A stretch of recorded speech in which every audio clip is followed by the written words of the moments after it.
کپړو کې کالر جوړول څنګه دي؟ اصل کې د دې ایجاد انګریزانو کړی او دا هغې د صلیب د یادګار په شکل کوي. دا یو شکل او دا شکل او دا منځ کې دا صلیب نښه جوړوي، خو زمونږ مسلمانان ته نه خبر. نو که چا په بې خبرۍ کې وکړو نو خیر دی، د رواج یو شکل وي، خو چې خبر شي نو کالر نه دی. دا د انګریزانو نښه ده. یا د هلکۍ دلته ځوړندول، زمونږ د افسران پې ډېر خوشحاله لکه زناورو.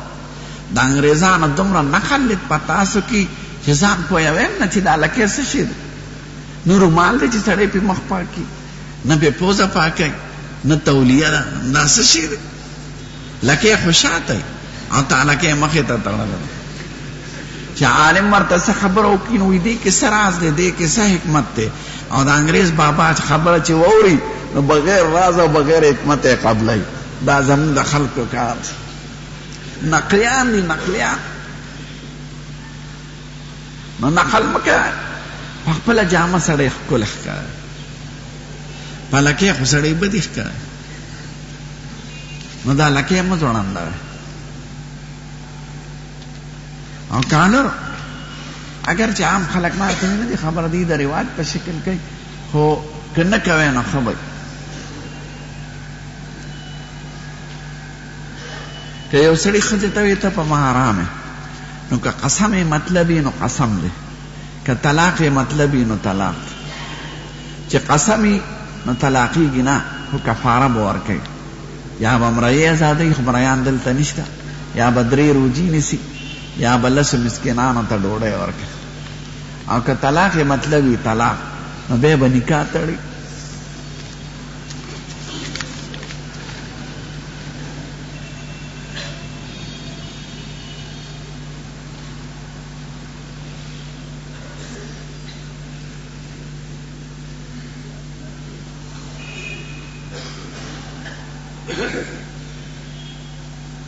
دا دوه خبرې چا لیکلي د احادیثو سره تعلق لري. بیع العرایا، قجورې په قجورې خرڅول. باغ کې په ونو کې قجورې او ته په بار میوه ورکې، نو دا بند ده. هغه میوه چې په ونه کې او په څرګنده میوې ورکې، هلکه دا قجورې بسته 80 منه قجورې کوي، راسه مانه دا 80 منه واله، نو دا بند دی په شریعت کې. که قجورې وي، که انګور وي، که ګنې وي، که بل شی میوه وي، په پیسو اخیستی شي.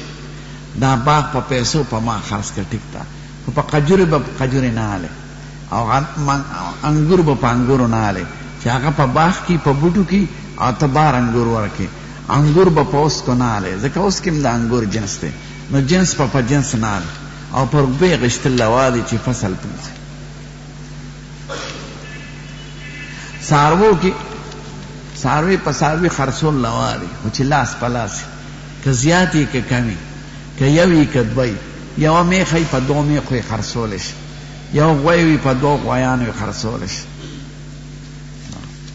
او چې پرېکړي شي غوښه یې، نو غوښه به زیات و کم نه خرڅوي. غوښه چې په غوښو یي، ځکه جنس یو دی او په تول تللی کېږي، او څاروي خو په تول نه تللی کېږي.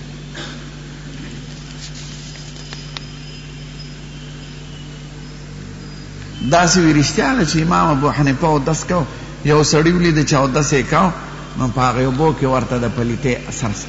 او دا بعضو اولیاو ته خدای یو درجه ورکړي، بعض څیزونه ورته ښایي، خو څه یقیني خبرې نه دي او نه په دې څه مسله بنا ده.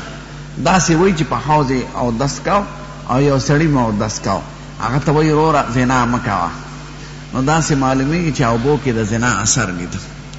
بیا یې دعا وکړه، وایي خدای دا صفت رانه والی، ځکه دې کې د مسلمانانو عیبونه ما ته څرګندېږي. نو یو قصه ده، څه خامخا څه دلیل نه دی. بعضو اولیاو ته کشف کې کشف خدای پاک ورته پټ څیزونه څرګندوي، خو دا قطعي او یقیني نه، نه په هغې څه مسلې بنا ده. دا د هغوی سره کار دی.